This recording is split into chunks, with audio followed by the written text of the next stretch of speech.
Oke, kita akan lanjutkan ke bagian komponen structure and terminology ya. Eh, karena algoritma genetika ini didesain untuk mensimulasikan dari proses biologi, much of the relevant terminology is borrowed from biology. Jadi banyak istilah-istilah yang relevan itu memang dipinjam dari biologi ya. Sama nanti istilah-istilahnya. However, the entities that this terminology refers to in the genetic algorithm are much simpler. Tapi entitasnya itu sebenarnya jauh lebih sederhana dari proses biologi. Jadi cuma mensimulasi meniru proses biologi, tapi tentu menirunya ini dalam bentuk yang paling sederhana. Nah, di sini ada beberapa komponen dalam algoritma genetika ini. Yang pertama ada a fitness function. Jadi ada fungsi fitness, terjemahkan fungsi kelayakan bisa, atau kalau di riset operasi itu disebut dengan fungsi objektif ya, fungsi tujuan gitu ya. Tapi kalau dalam algoritma genetika disebutnya fitness function. Jadi fitness function itu adalah fungsi yang nanti akan dicari. Nah ini the fitness function is the function that the algorithm is trying to optimize. Jadi adalah fungsi yang si algoritma genetika ini akan dicoba untuk yang akan dioptimasi gitu. Yang kedua ada a population of chromosome. Jadi populasi kromosom. Ya. Kromosom itu apa? Nanti akan dijelasin di paragraf bawah ini. Jadi ada populasi kromosom, kemudian ada selection of which chromosome will reproduce. Jadi ada pemilihan kromosom mana yang akan bereproduksi. Kemudian yang keempat ada crossover to produce the next generation of chromosomes. Jadi proses persilangan.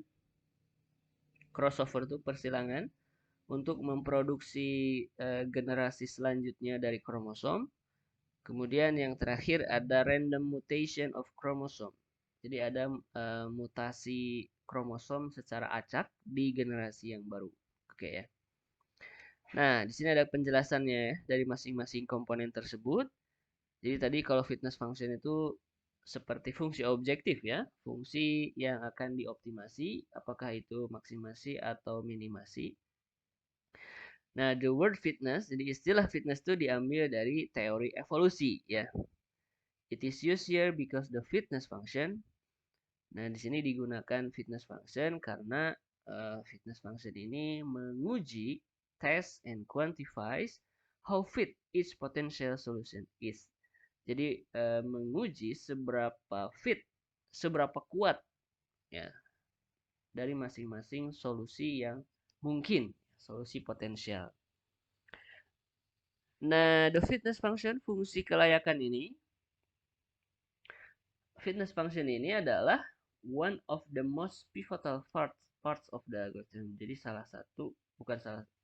satu bagian yang paling penting dari algoritma ini. Sehingga di sini akan dibahas secara lebih detail di akhir dari section ini. Nah, kalau kromosom gimana?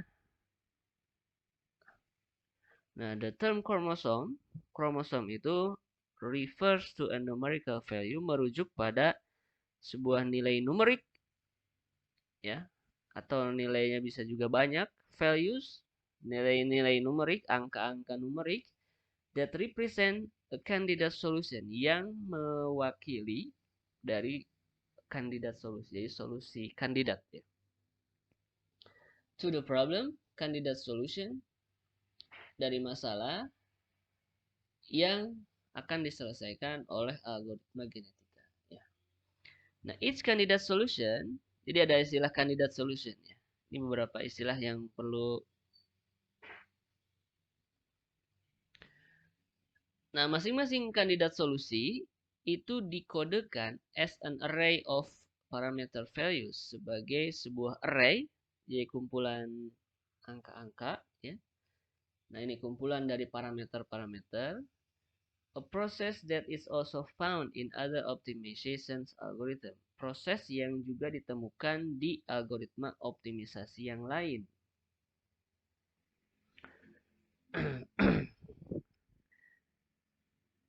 Jadi kandidat solution itu tersusun atas array dari nilai-nilai parameter.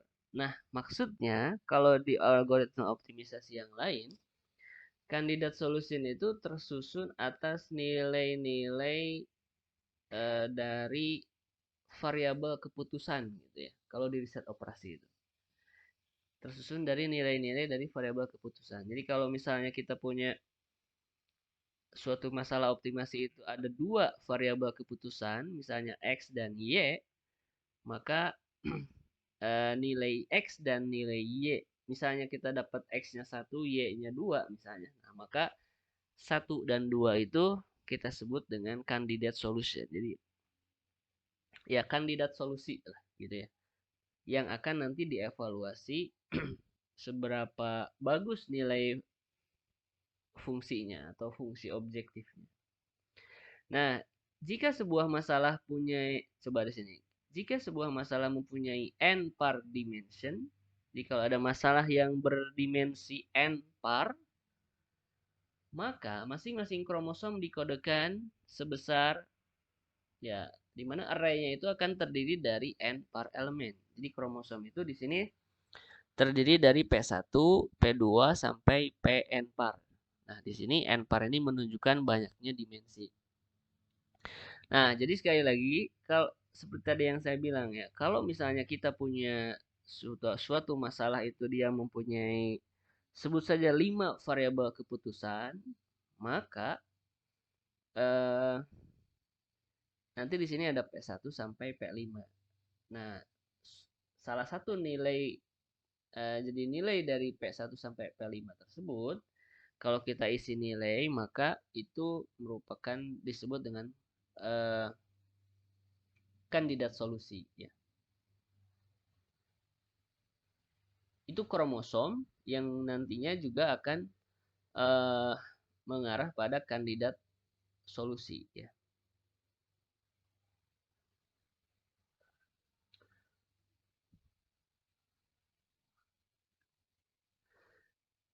Nah, jadi ini adalah ya bagaimana kromosom tersusun ya.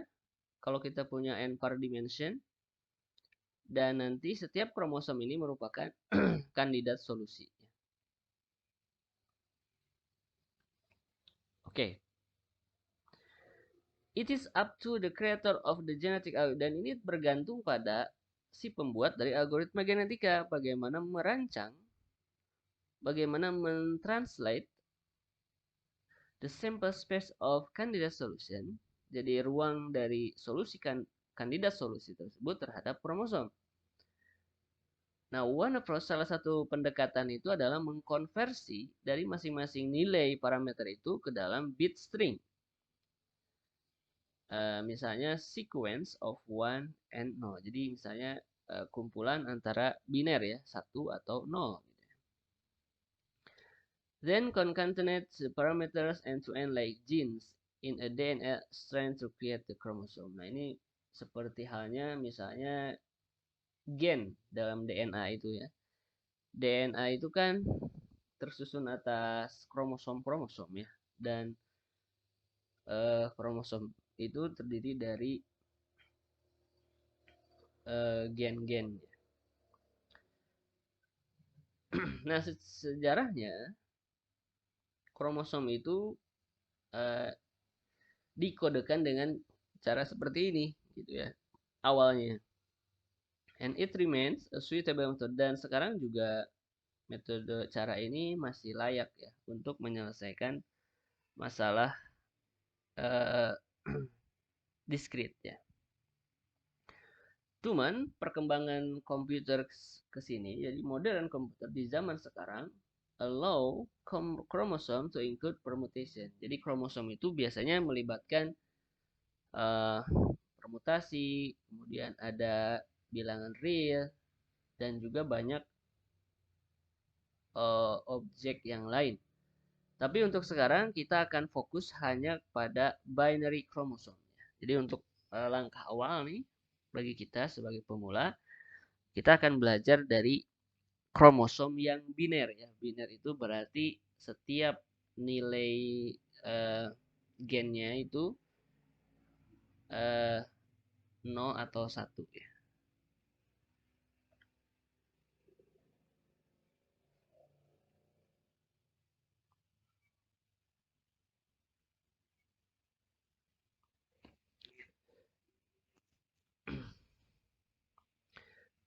Nah, the genetic algorithm, di algoritma genetika ini diawali dengan memilih kromosom, sekumpulan kromosom secara acak, ya, yang nanti itu disebut dengan first generation atau populasi awal.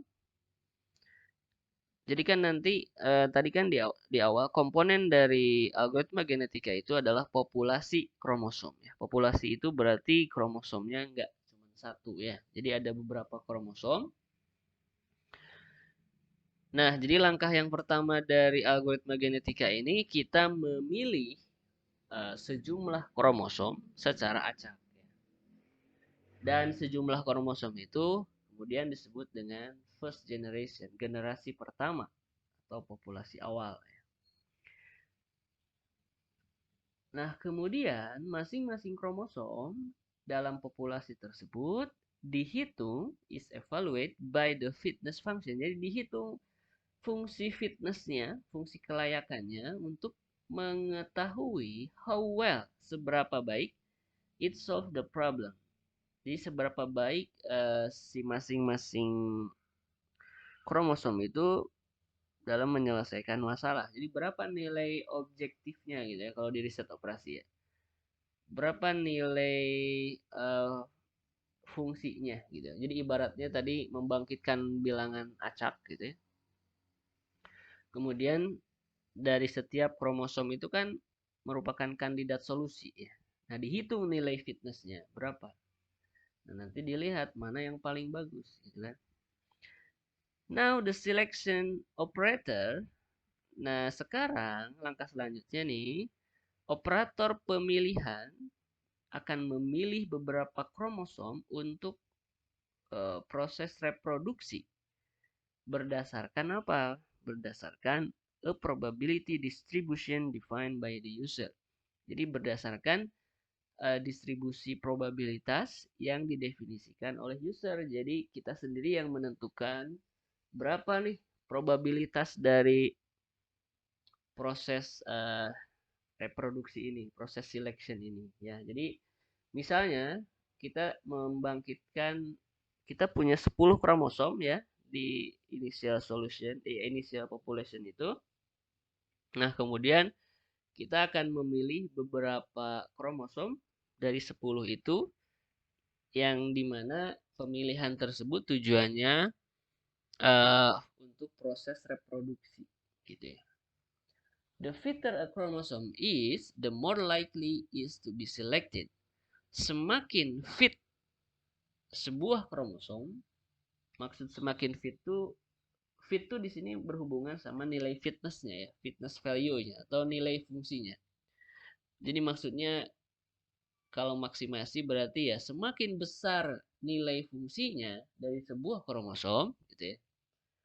Atau di sini semakin fitness value dari sebuah kromosom, maka the more likely is to be selected, maka semakin kemungkinan terpilihnya itu semakin besar gitu ya. Contohnya, jika F itu adalah fungsi fitness non negatif ya, maka probabilitas dari kromosom C53 itu dipilih untuk bereproduksi. Nah, ini probabilitasnya bisa dihitung dengan cara seperti ini. Probabilitas dari kromosom C53 misalnya itu bisa dihitung dengan cara nilai mutlak dari nilai fitnessnya, nilai fungsinya dibagi dengan total dari nilai fungsinya. Jadi nilai fitnessnya itu dijumlahin untuk semua kromosom. N-pop itu berarti banyaknya populasi ya. Jadi kalau tadi misalnya kita membangkitkan 10 kromosom di generasi pertama di populasi awal, maka kita tinggal jumlahin semua nilai fitnessnya. Kemudian nanti probabilitas dari C53 itu adalah nilai fungsinya dibagi dengan total dari nilai fitnessnya ya untuk populasi tersebut. Nah, note that the selection operator, ingat bahwa operator seleksi itu memilih kromosom with replacement dengan penggantian. Jadi di sini katanya the same chromosome can be chosen more than once. Jadi kan nanti kita akan memilih beberapa kromosom dari populasi awal, ya kan? Nah, dalam pemilihan ini mungkin satu kromosom itu boleh bisa jadi terpilihnya lebih dari sekali. Jadi misalnya gini, dari 10 itu kita memilih 5 kromosom misalnya. Dari 5 kromosom yang dipilih itu bisa jadi kromosom yang satu itu terpilih lebih dari satu ya, karena bergantung pada probabilitas dan kita kan nanti membangkitkan bilangan acaknya ya. Nah, the crossover operator, nah operator dari persilangan, jadi nanti ada istilah operator persilangan ya. Jadi kalau tadi operator pemilihan, ada juga operator persilangan, dia akan ya resemble the biological crossing over. Jadi meniru proses persilangan biologis dan juga rekombinasi dari kromosom dalam sel meiosis. Nah, ini istilah biologi ya. Nah, this operator, jadi operator ini dia akan menswap a subsequent of two of the chosen chromosome. Dia akan menukar subsequence tuh maksudnya barisan tertentu dari kromosom yang terpilih to create two offspring, untuk menghasilkan dua keturunan ya. Offspring itu keturunan atau dua anak gitu ya. Contohnya, misalnya dua kromosom ini terpilih dalam proses selection tadi ya. Kan tadi ada memilih kromosom ya untuk proses reproduksi. Jadi misalnya ini kita sebut kromosom dari orang tua gitu ya, parents gitu ya. Dan dari dua kromosom ini kita akan menghasilkan dua anak. Gimana cara menghasilkannya? Dengan melakukan persilangan ya, crossover. Misalnya after the fourth beat, maka hasilnya seperti ini ya. Jadi kalau kalian lihat 4 digit pertama di sini kan 1101 ya. Kalau yang ini 0101. Nah, ini disilangkan. Disilangkan ya. Kalau kita lihat di sini anaknya depannya itu 0101 dari sini ya. Atau gini maksudnya after the fourth beat itu ya bisa kita asumsikan belakangnya yang ditukar atau depannya sama aja ya. Oke, jadi di sini 0101 anaknya sang pertama dari sini, tapi ujungnya itu diambil dari orang tua yang pertama gitu ya. Jadi 4 digit pertama dari orang tua yang kedua, misalnya ini ayah ibu lah sebut saja ya. Jadi 4 bit pertama diambil dari kromosomnya ibu, sisanya diambil dari kromosom bapaknya. Iya kan? Nah, anak yang kedua, 4 bit pertama diambil dari kromosom bapaknya, sisanya diambil dari kromosom ibunya. Nah, ini yang disebut dengan persilangan.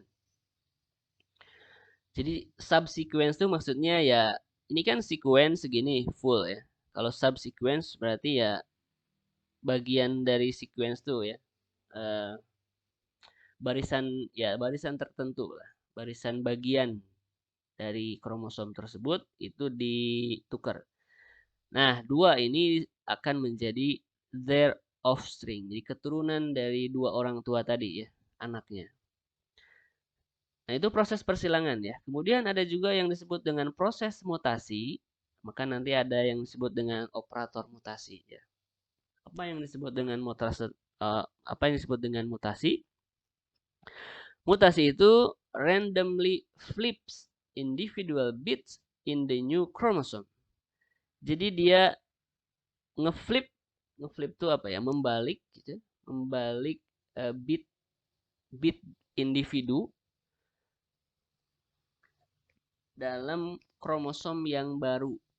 Nah, jadi memflip itu karena di sini biner, jadi dia cuma mengubah.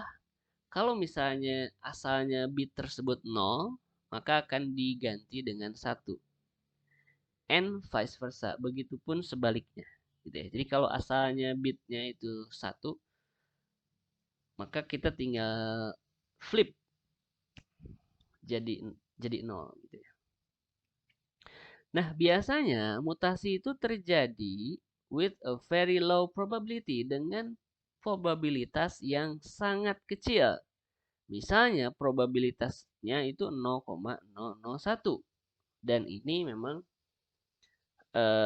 sesuai dengan teori evolusinya ya. Jadi kalau proses mutasi itu memang jarang banget ya, jarang banget. Jadi sehingga di sini kemungkinannya sangat kecil probabilitasnya. Nah, beberapa algoritma mengimplementasikan operator mutasi ini sebelum proses seleksi dan persilangan. Ada juga yang dilakukan setelahnya. Jadi ini ya, this is a matter of preference. Ini hanya masalah preferensi ya, kesukaan aja. Jadi tidak ada aturan khusus apakah prosesnya itu seleksi dan persilangan dulu kemudian mutasi, atau mau proses mutasi dulu baru kemudian persilangan dan juga pemilihan dan juga persilangan gitu ya.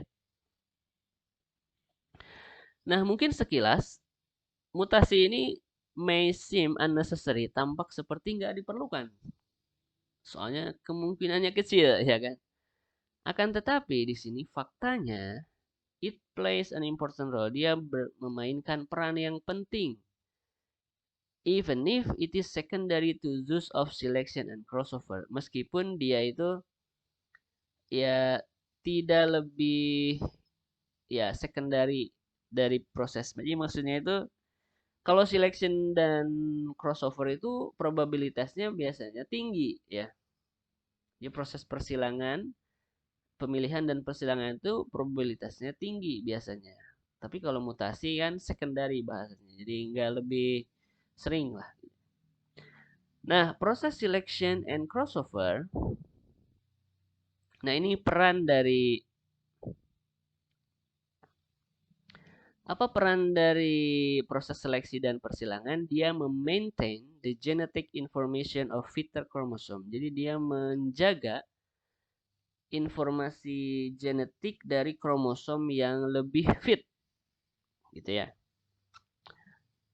Jadi kan populasi awal itu kan misalnya ada 10. Kemudian kita pilih sejumlah orang tua seperti tadi ya di proses seleksi itu.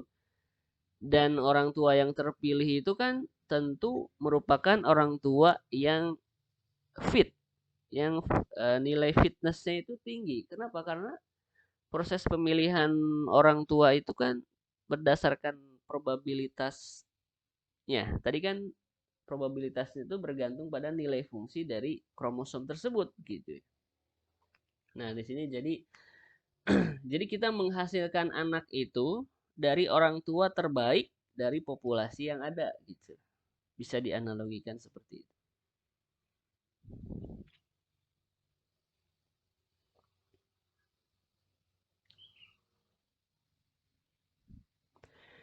Nah, kalau mau operator mutasi, dia membantu melindungi. Nah, ini memaintain diversity. Jadi menjaga diversitas in the population, dalam populasi. Tapi dia juga bisa membuat si algoritma ini convergent more slowly, lebih lambat gitu ya. Oke, nanti kita akan lihat lebih detail di contoh ya bagaimana proses seleksi, persilangan dan juga mutasi ya. Nah, proses seleksi, persilangan dan juga mutasi dia akan berlanjut sampai the number of offspring, banyaknya anak, itu sama dengan the initial population, sama dengan populasi yang baru. Jadi kalau di populasi awal sama dengan populasi awal. Jadi kalau di populasi awal tadi kita membangkitkan 10 kromosom, maka itu artinya kita akan memproduksi dengan proses pemilihan persilangan dan mutasi ini kita akan menghasilkan 10 anak yang baru dari eh, 10 orang tua itu. Tapi bisa jadi ada orang tua yang tidak terpilih ya. Karena tadi pemilihan orang tuanya itu berdasarkan nilai fitnessnya, ada probabilitasnya gitu ya. Jadi bisa jadi ada yang terpilih, bisa jadi ada orang tua yang terpilih lebih dari sekali bahkan ya. Kalau memang probabilitasnya dia tinggi. Nah, nanti kita akan lihat contohnya di contoh 21 dan 22.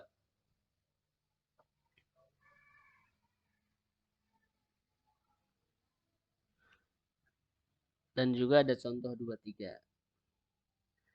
Nah, 10 anak yang baru itu nanti disebut dengan second generation, anak yang baru. Dan dia akan dihitung lagi nilai fitnessnya anak yang baru tadi yang 10 anak itu, dan ya akan kembali seperti yang tadi, akan memilih lagi proses seleksi, kemudian persilangan, kemudian mutasi, gitu aja terus sampai nanti kita akan ketemu berapa nilai fitness yang terbaik dari semua generasi itu. Jadi tadi kan ada generasi pertama ya, 10 10 orang tua gitu ya, sebut saja. Kemudian kita akan memilih 10 anak, akan menghasilkan 10 anak dari 10 orang tua itu, maka itu disebut dengan generasi yang kedua. Dari 10 anak itu nanti ada proses seleksi lagi, proses persilangan lagi, proses mutasi lagi, akan memilih 10 anak lagi, maka nanti disebut generasi ketiga dan seterusnya. Sampai tujuan tercapai, yaitu kita mendapatkan nilai fitness terbaik ya dari fungsi fitnessnya.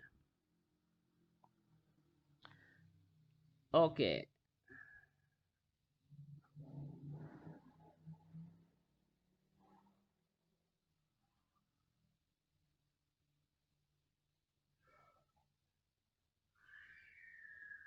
Nah, performa dari algoritma genetika ini sangat bergantung pada metode yang digunakan untuk mengkodekan candidate solution into chromosome. Nah, ini sangat penting ya, bagaimana mengkodekan kandidat solusi terhadap kromosom. Dan the particular criterion for success, dan juga kriteria keberhasilannya. Atau maksudnya adalah fungsi fitnessnya gimana. Bagaimana mengukur fungsi fitness dari kromosom, dari kandidat solusi tersebut. Nah,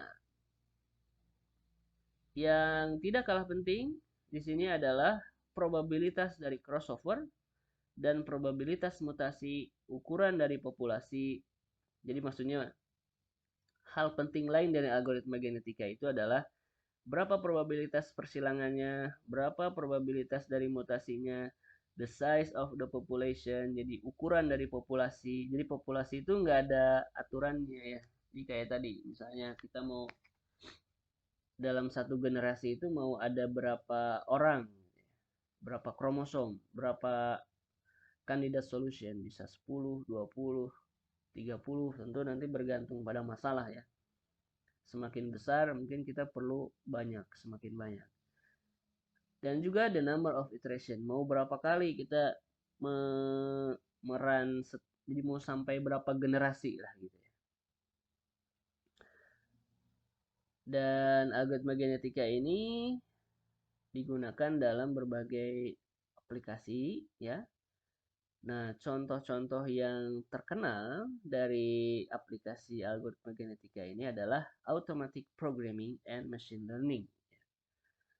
Jadi pemrograman otomasi dan juga machine learning. Ini di computer science ya.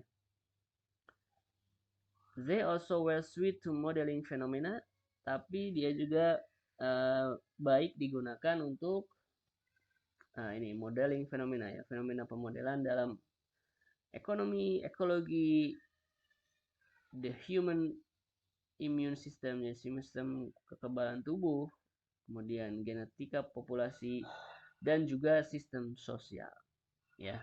Nah, jadi aplikasinya cukup banyak ya.